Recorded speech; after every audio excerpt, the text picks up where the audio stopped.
खोले ना मोरद चोली दाते फारता ए सखी खोले ना मोरद चोली दाते फारता निमुआ हमार बड़ी जोर गारता सटा के सटा शॉट मारता बनाना से ढोरी में ढारता सटा के सटा शॉट मारता बनाना से कोही में ढारता खोले ना मोरद चोली दाते फारता निमुआ हमार बड़ी जोर गारता सटा के सटा शॉट मारता बनाना से कोही में ढारता सटा के सटा शॉट मारता बनाना से कोही में ढारता बनाना से कोही में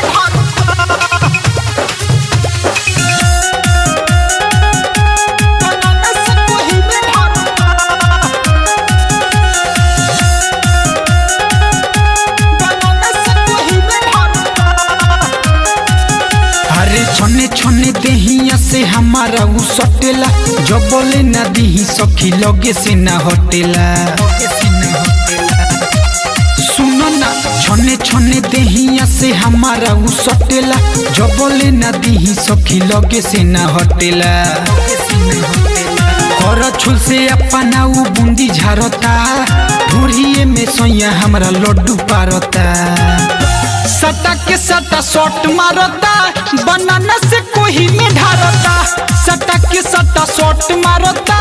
बनाना से कोही में ढारता बनाना से सटा के सटा शॉट मारता बनाना से कोही में ढारता म्यूजिक बाय विकेश भोजपुरिया। घुटे घुटे जूस लेखा पिए मोर जवानी के नीक नहीं लागे आदत नीरजनी सनी के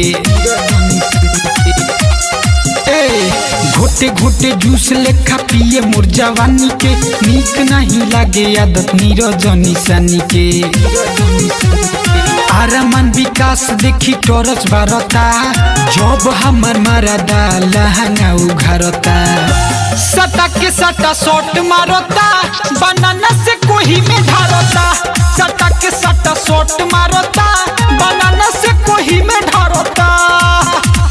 खोले ना मोरद चोली दाते फारता निमुआ हमार बड़ी जोर गारता सटा के सटा शॉट मारता बनाना से कोही में ढारता सटा के सटा शॉट मारता बनाना से कोही में ढारता पूरा ढार दे लखरे।